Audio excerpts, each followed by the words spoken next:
A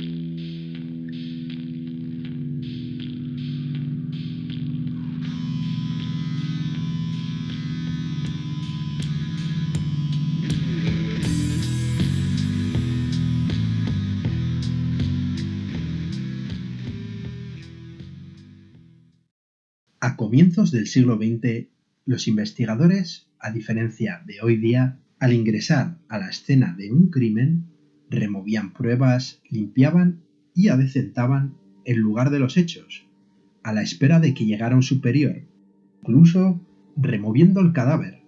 Por ejemplo, lo sentaban en un sillón para dar una apariencia más decorosa a la víctima. Esta era la manera perfecta de chafar todos los indicios que pudiesen revelar información sobre la forma en que habría muerto el individuo. Ernst Gennat vino a cambiar esto, insistiendo en la preservación de la escena intacta. Sus métodos e innovaciones no os dejarán indiferentes. Fue una auténtica celebridad durante los locos años 20 y 30, siendo visitado por Charles Chaplin y por el escritor de suspense Edgar Wallace. Además, fue quien acuñó el término de asesino en serie, 4 décadas antes de que lo popularizase Robert Ressler, quien investigó casos como los de Ted Bundy o Jeffrey Dahmer, conocido como el Buda de Berlín debido a su rolliza figura y el pasmoso porcentaje de resolución de casos que alcanzó. En definitiva, este inspector fue una benévola anomalía, un investigador moderno adelantado a su tiempo. De niño, Ernst Gennat vivió con su familia en un apartamento adyacente a la prisión de Plötzensee, en Berlín, de la que su padre era director. De ahí su temprano contacto con personas de los barrios más míseros y con los aspectos delincuenciales de la gran ciudad, que a buen seguro aguzarían su olfato e intuición. En 1904 se une a la policía prusiana, alcanzando el grado de inspector criminal al año siguiente. Gracias a su tenacidad, se fundó la Inspección Central de Homicidios. Las atribuciones de estos inspectores antes de su llegada eran muy vagas. Por poner un ejemplo, además de removerse pruebas y mover el cuerpo, si se cometía un delito por la noche, el inspector podía no llegar a personarse hasta el día siguiente. Él dotó de personal unidades específicas, especializándolas en robo, asesinato, asalto, fraude, estafa y falsificación. También contó con taquígrafos y adiestradores de perros. Amenazó con despedir a cualquiera de sus subordinados que golpease a los interrogados. Cualquiera que toque a un acusado saldrá volando. Nuestras armas son el cerebro y los nervios. Mediante psicología, empatía y tenacidad, interrogaba a los sospechosos en su despacho, que en palabras de su biógrafa, Regina Sturikoff, era una mezcla incomparable de una sala de estar lujosa y acogedora y una cámara de los horrores. El despacho de Gennat albergaba un sofá verde, 2 sillones de felpa hundidos, así de víctimas y verdugos, un hacha e incluso conservaba la cabeza de una mujer encontrada en el río Spree. Los acusados parecían minusvalorarlo, pero de algún modo se acababa ganando su confianza y terminaban diciéndoles lo que él quería, mientras se zampaba un pastel de grosellas, el cual era su plato preferido.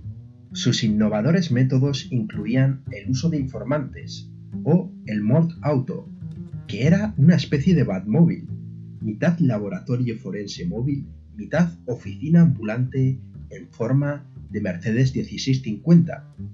Su interior contaba con máquinas de escribir, mesas plegables, focos, guantes y delantales de goma, tijeras, conos de acero numerados para señalizar las pruebas, cortadores de diamantes, hachas, palas, podómetros, calibradores y reglas métricas, pinzas, sondas y pipetas para absorber los líquidos derramados, así como frascos, cajas o botellas con tapa adecuada para guardar pruebas.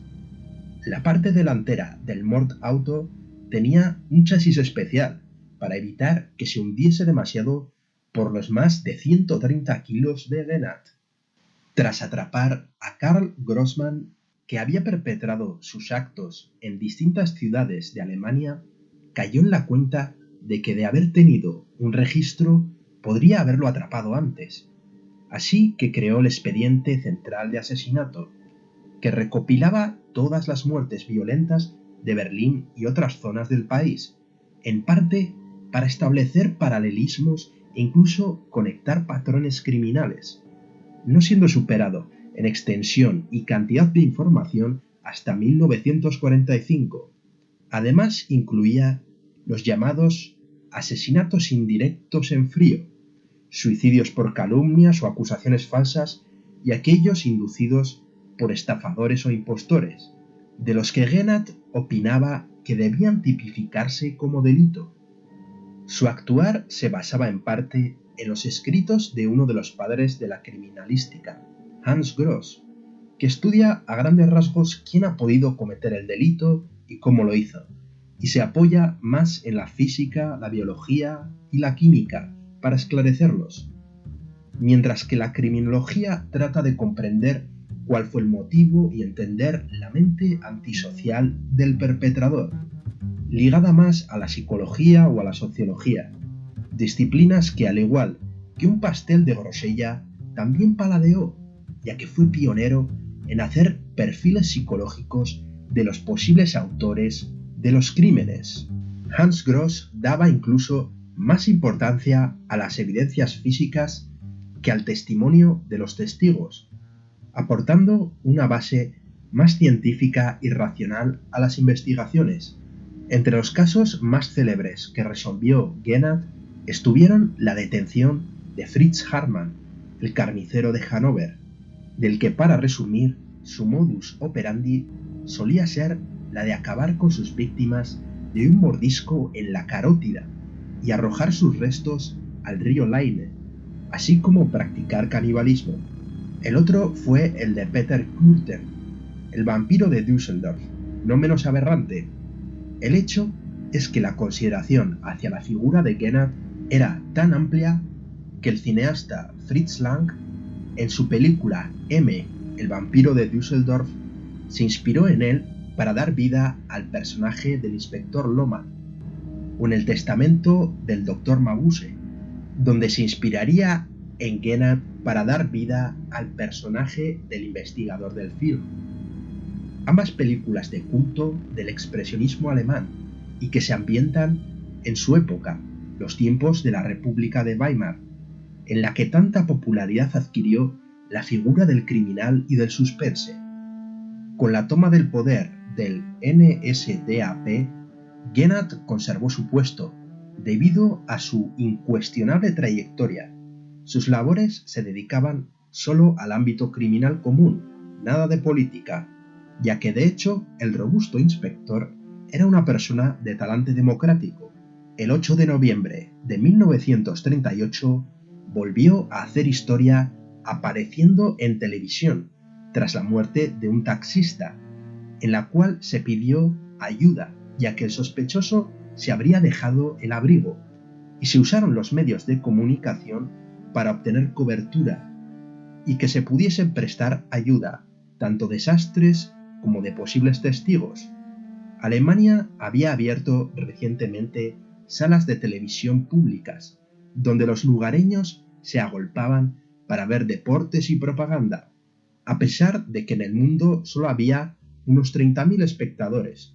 La apuesta de Gennat dio sus frutos, produciéndose la primera persecución policial televisada e identificando y atrapando al asesino. A esto le siguió una segunda emisión, resolviendo rápidamente el asesinato de la Lucy Plachta. Fue una idea brillante que el gobierno rápidamente frenó. Aparentemente no les gustaba admitir públicamente que en Alemania se producían estos delitos, ni siquiera los que ellos cometieron.